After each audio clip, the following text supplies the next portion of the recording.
everyone, this is Karen. Hello everybody, I'm Shane. Aw, you look cute. Hey, I'm a little prairie dog.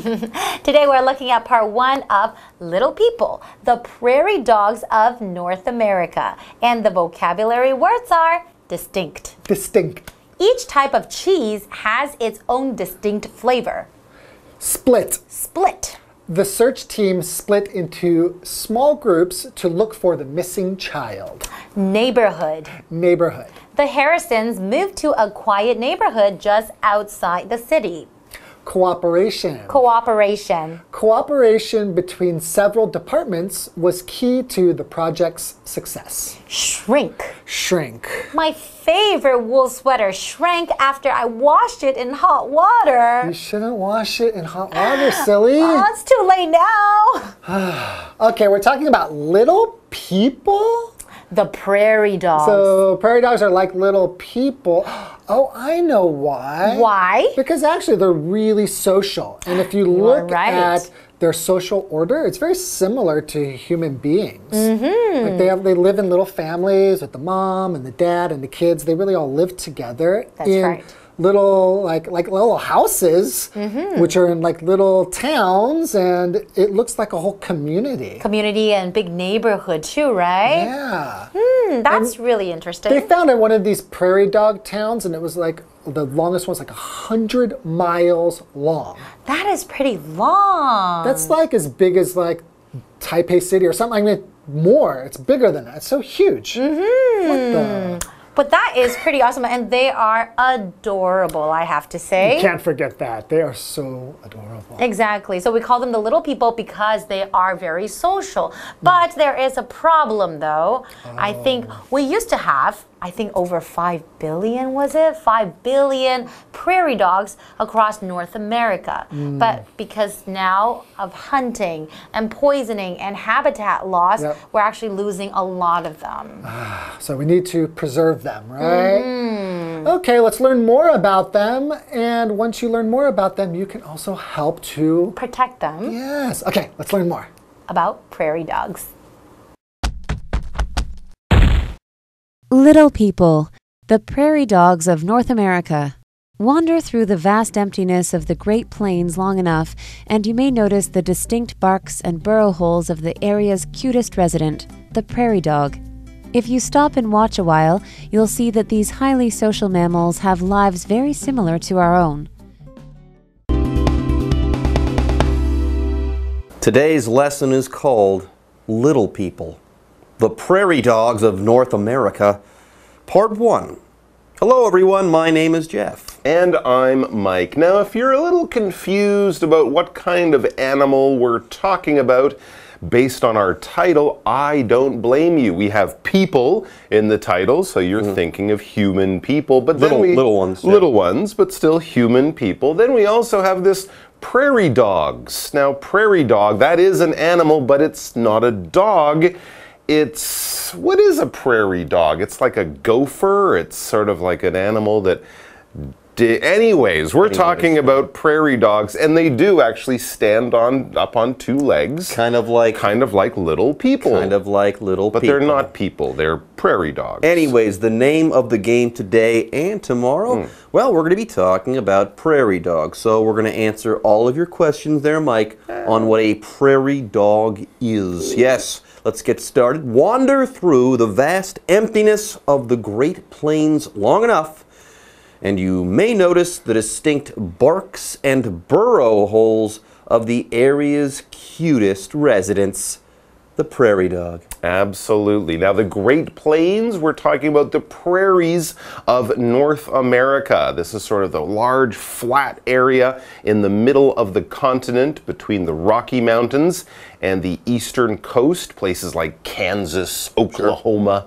These are the Great Plains going up into Alberta and Saskatchewan in Canada. So it's a really large, flat area, but you will find lots of prairie dogs around, and if you can't find them, listen for their distinct barks or look for their burrow holes. We'll get to the burrow holes in a bit, but this bark, well, it's the sound that a prairie dog makes, not quite like a dog's bark, but similar, but it is very distinct. The adjective distinct means unique and special. It's only found, or in this case, it's only heard coming from one type of animal. You can't get it confused with other sounds because it's so unique, it's so distinct, it stands out in its own special way. For example, each type of cheese has its own distinct flavor. Yeah, lots of foods have distinct flavors. It's unmistakably of that type. Oh, you hear that bark? Only a prairie dog can make a sound like that. It's a very distinct sound, or you can say it's distinctive. Anyways, moving on, the next sentence says, if you stop and watch a while, you'll see that these highly social mammals have lives very similar to our own. So yes, they're animals. They live out in the field there on the prairies, but they're highly social and they're kind of like us in many ways. So, hey, let's go ahead and say it. They're just like little people. All right, folks, with that, it's time for us to take a short break, but don't go away.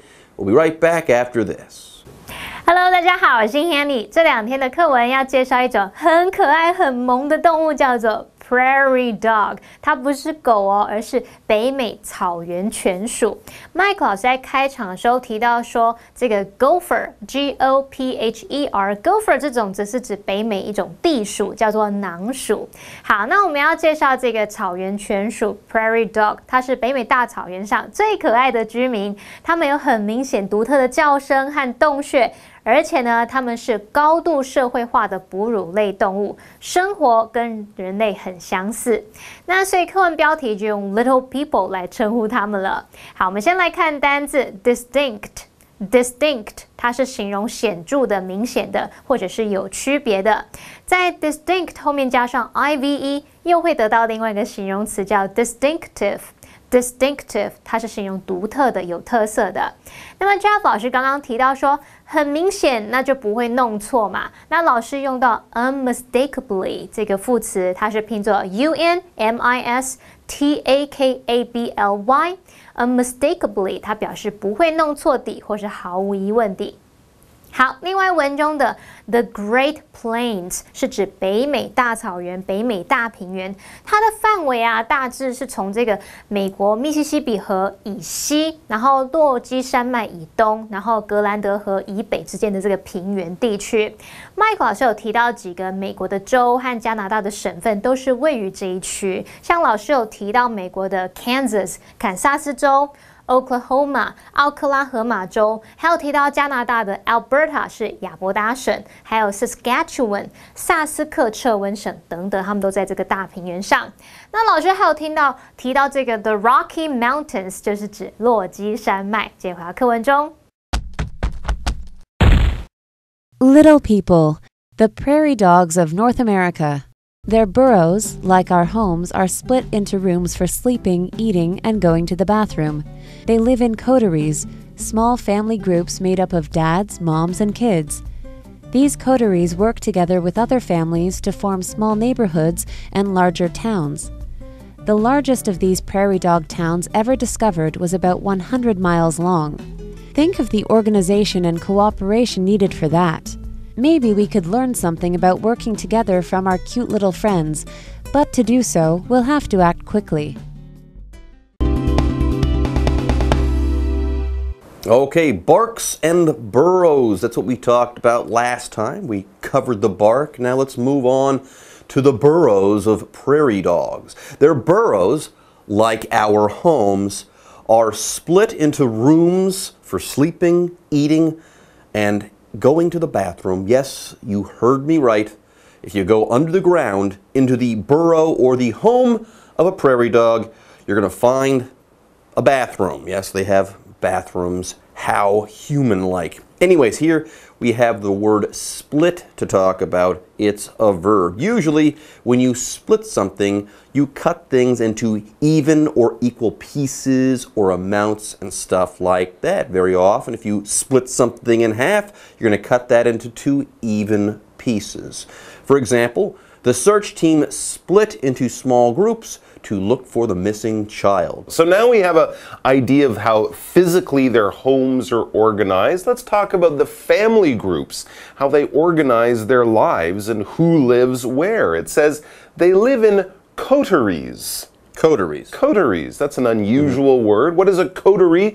Basically, it's a family. Small family groups made up of dads, moms, and kids. So again, it's kind of like a human family. Many families are 2 generations, right? The parents, that's one, and the kids, that's the other generation. So these coteries are these small family groups, and they live together in their little burrow. Very interesting stuff. These family groups, the fancy word for them is coteries. You wouldn't say, look at that group of prairie dogs. You'd say, no, that's a coterie of prairie dogs. Anyways, let's go ahead and move on. These coteries, they work together with other families to form small neighborhoods and larger towns. So there are family units and then also these coteries, and they all work together because remember, prairie dogs are very social. They get together, they work together, and they also form small units of civilization like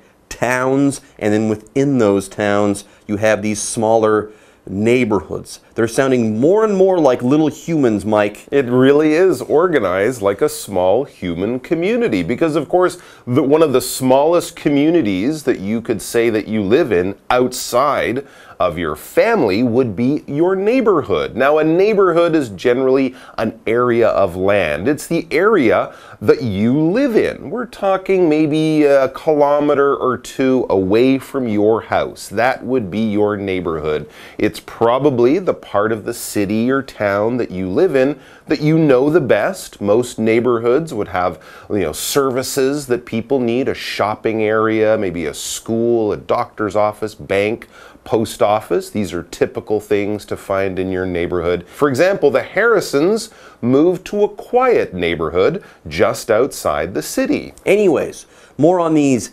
towns. The largest of these prairie dog towns ever discovered was about, get this, 100 miles long. That's amazing. That's a really big town. Yeah, think of the organization and cooperation needed for that. By the way, organization, that's when you put things together in a certain order. Further, cooperation, that's when you work together with other people. Yes, cooperate would be the verb. Cooperation is the noun, a situation where people work together to achieve something. For example, cooperation between several departments was key to the project's success. Yes, if these departments did not work together, the project might have failed. There you go. So one community was 100 kilometers long. 100 miles 100 long. miles long. So as it says as we reach our break, maybe we, speaking of us humans, maybe we could learn something about working together from our cute little friends. Absolutely. These animals don't have governments or politicians or laws or police, but they still work together in peace and harmony. Maybe humans could learn something from the prairie dog. But, it says, but to do so, we'll have to act quickly. Wow. Are you telling me that prairie dog communities are being destroyed? Sounds like they're in danger in some way. Yeah. And are people to blame? Well, I would imagine we have something to do with it. Anyways, folks, let's go ahead and take a short break, but we'll be right back after this.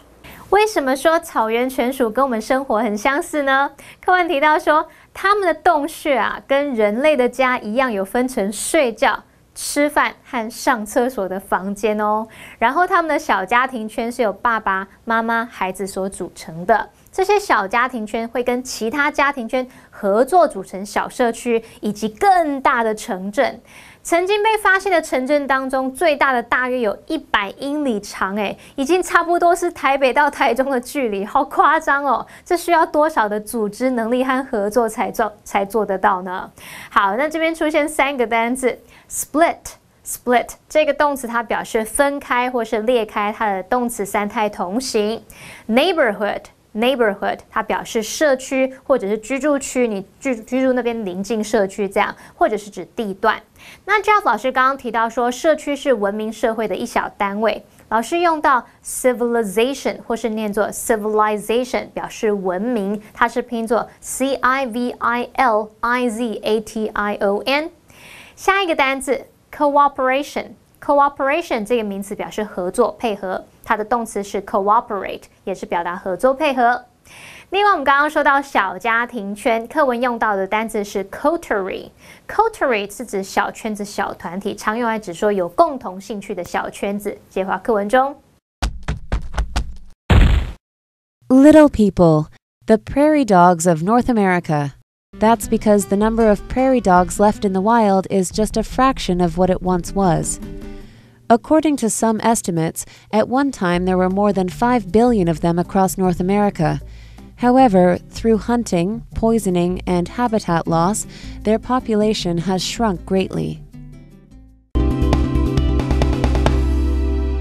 Time is running out, everyone. If you want to see prairie dogs and great big prairie dog communities and towns, you've got to hurry up. Why?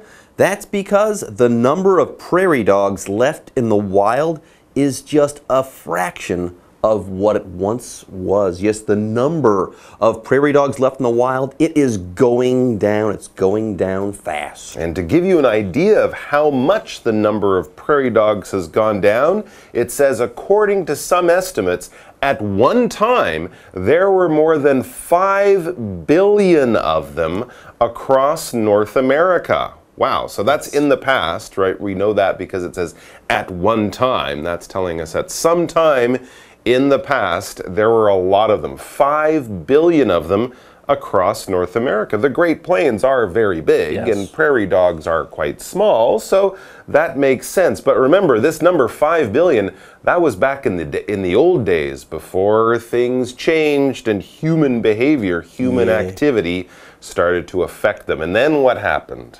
Humans happened. Yeah, well, yeah, sure, but then. However, it says through hunting, poisoning, and habitat loss, their population has shrunk greatly. Yes, because of humans. Humans are probably doing the hunting, the poisoning, and they're probably also responsible for this habitat loss. Oh my gosh. And when things go from a larger size down to a smaller size, we can often use the verb to shrink. It's basically to go from something big down to something small. Now this is an irregular verb, so we don't say shrinked in the past tense. No. Shrink, shrank, shrunk. Just like drink. Drink, drank, drunk, shrink, shrank, shrunk. And whenever I think of the verb to shrink, of course you think of that terrible event when your clothes go from a large size to a small size because you washed them in the wrong way. That's our example sentence.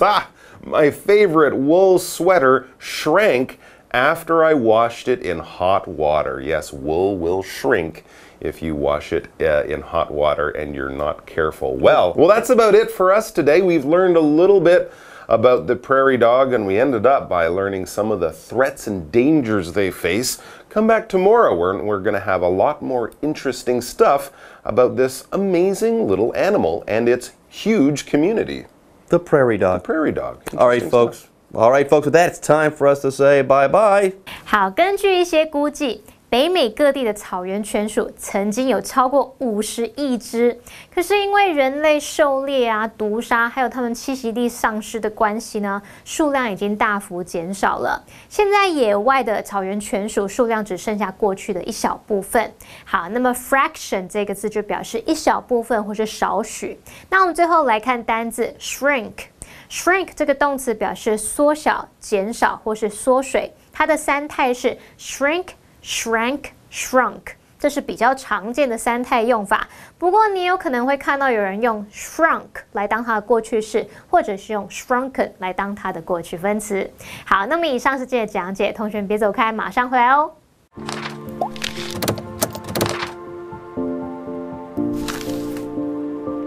大家好，我是 Hanny， 欢迎收看我们的文法单元。今天要介绍的文法重点有2个，第一个是 according to 的不同意思，第二个是 at one time。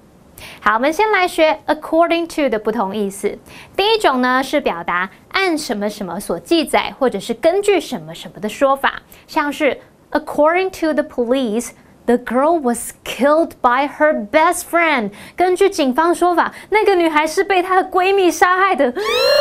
小心恶魔就在你身边。好，第二个用法呢是表达依照什么什么，依照什么的说明啊、指示等等。那后面常常会接某个规则啊，或者是说明，像是 He put the toy together according to the directions on the box. 他依照盒子上面的说明，把玩具组装起来。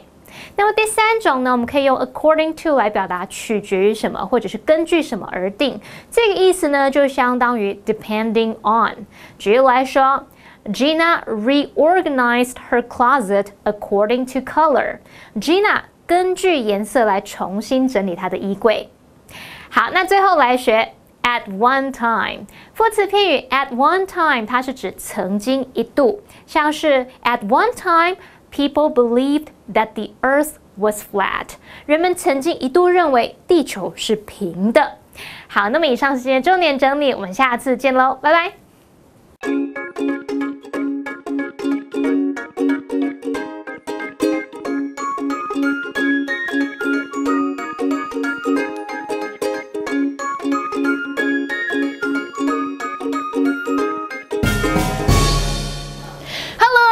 欢迎来到 English in Action。我是 Holly，I am Shane。我们今天的 topic 是可以改钱吗？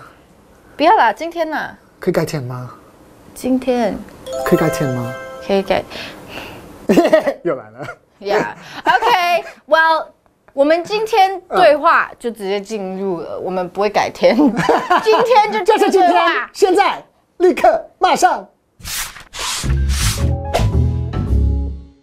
Hey Justin, want to get dinner with everyone after work today? Can I take a rain check? I already have plans. Okay. Yeah, maybe tomorrow. Why did you call me Justin? I'm Shane. I must have mistook you for the other hottie. Oh, I am a hottie. Thank you. No, 可是近看发现没有。So, all right. So I said, can I take a rain check? OK， 所以 rain check 这东西，它呢，它是有由来的，就是不是现在，可是一定会就是以后，没问题。对，我保证。Yeah. Or you could say, can we do it some other time? Okay, so can we do it some other time? 就我们在约别的时候，对。Can we do it some other time? Or maybe another time. 哦，这个更直接，就不是用问的，就是啊，下次吧。对。所以这几个都是用在比较 casual、比较不正式的约会上面。没错。对，比如说是你跟医生约的话，你就不会说 Can I take a rain check？ 不可能。对，不是。就是可能约吃饭，或是去看电影。对，约吃饭跟朋友的。对。All right. So, do you want to take a rain check? For getting help, or would you like some help now? Yeah. Well, whenever you want help. Yeah. Whenever. 靠我们就对了。Right? Yeah. Can I take a rain check? Can I take a rain check? Can we do it some other time? Can we do it some other time? Maybe another time. Maybe another time.